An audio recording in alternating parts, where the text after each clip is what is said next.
गंवार सास। ममता ने अपने बेटे को पढ़ा लिखा कर बड़ा आदमी बनाया। अब वो शहर में अपने परिवार के साथ रहता है। एक दिन ममता का बेटा रोहन अपनी पत्नी आलिया से कहता है, अरे आलिया, सुनो, माँ अब से गांव में नहीं रहेगी। वो हमारे साथ यहीं रहेंगी शहर में। उनका कमरा आज नौकर से बोलकर अच्छे से साफ करवा देना।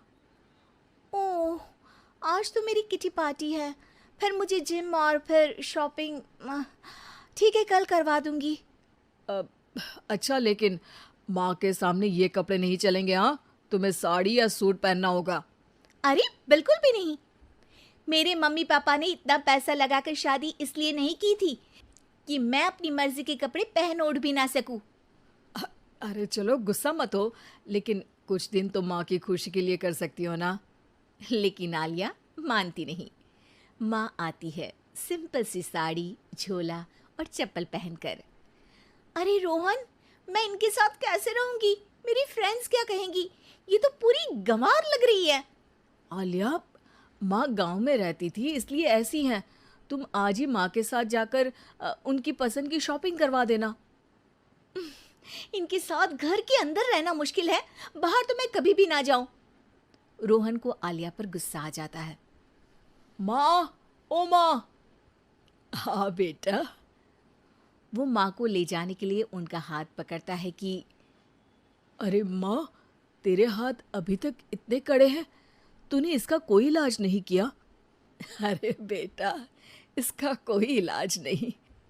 वैसे भी मुझे कोई शर्म नहीं कि मेरे हाथ मुलायम नहीं है, क्योंकि इन्हीं हाथों से मेहनत कर मैंने तुझे बनाया है बेटा। अगले दिन। माँ, मैं ऑफिस जा रहा हूँ। कुछ लाना हो तो आलिया को बोलकर फ़ोन करवा देना। रोहन के जाने के बाद, आप ना आज कमरे में ही रहिएगा, घर में पार्टी है, मेरी सहेलियां आ रही हैं, मैं उन लोगों के सामने आपको नहीं ला सकती हूँ। ठीक है बहू, लेकिन तुम कहो तो मैं कुछ खाने को बना दूँ तुम लोगों की पार्टी के लिए। वो लोग सिर्फ कॉन्टिनेंटल या थाई फूड ही खाते हैं।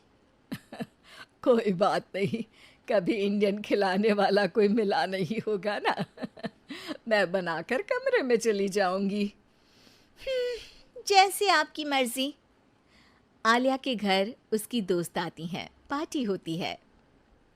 अरे वाह आलिया, ये क्या है खाने में? बड़ा ही स्वादिष्ट है यार, इसकी रेसिपी मुझे चाहिए। हाँ, और ये दाल, ओ माय गॉड, मैंने तो किसी 5 स्टार में भी ऐसी दाल नहीं खाई है।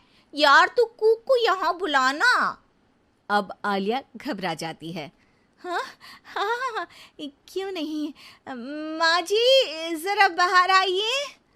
आलिया की सास सिंपल सी साड़ी और गांव के अंदाज में आती है। अरे बहू, क्या हुआ? खाना पसंद नहीं आया क्या? बहू? अरे ये गांव से दिखने वाली औरत तुम्हें बहू क्यों बोल रही है? कौन है ये? वो हमारी नई नौकरानी है। सास बहू की बात सुनकर बहुत दुखी हो जाती है। वो सर झुकाकर जा ही रही होती है कि एक सहेली बोल पड़ती है। अरे कहाँ जा रही हैं माँ जी? वो उठकर उनके पैर छूती है। जीती रहो बेटा। क्या है ना, आपकी शक्ल बिल्कुल मेरी माँ जैसी है। पता है आलिया, मैं शहर पढ़ने आई और फिर शहरी हो गई, लेकिन मेरे माँ पापा तो आज भी गांव में रहते हैं, बिल्कुल इनके जैसे ही हैं। आप यहाँ बैठिए ना आंटी, आप सच में बड़ी खूबसूरत है और आपके हाथ का खाना तो लाजवाब है। काश ये मेरी सास होती।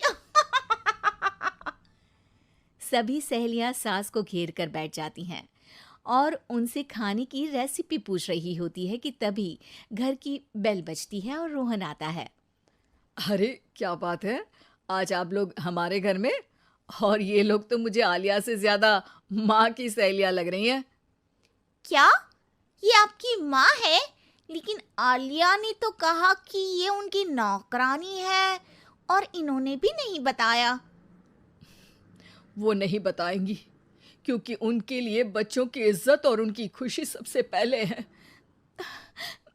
मुझे माफ कर दो, मुझे इन्हें तुम लोगों से मिलवाने में शर्म आ रही थी कि तुम लोग क्या कहती? अरे अब तो हमें शर्म आ रही है कि तुम हम लोगों की सहेली हो। हाँ, जो माँ जैसी सास को नौकरानी बोले वो हमारी सहेली नहीं हो सकती। ये बोलकर सभी वहां से जाने लगती है कि सास बोलती है, आलिया की तरफ से मैं तुम लोगों से माफ़ी मांगती हूँ। उसने जो कहा उसके लिए मैं उसे माफ़ करती हूँ। अब तुम लोग भी उसे माफ़ कर दो, क्योंकि अगर तुम लोगों ने उससे दोस्ती तोड़ी तो फिर मेरे हाथ का खाना कैसे खाओगी? नहीं नहीं आंटी, जरूर आएंगे, लेकिन अब आलिया की नहीं बल्कि आपकी सहेली बनकर।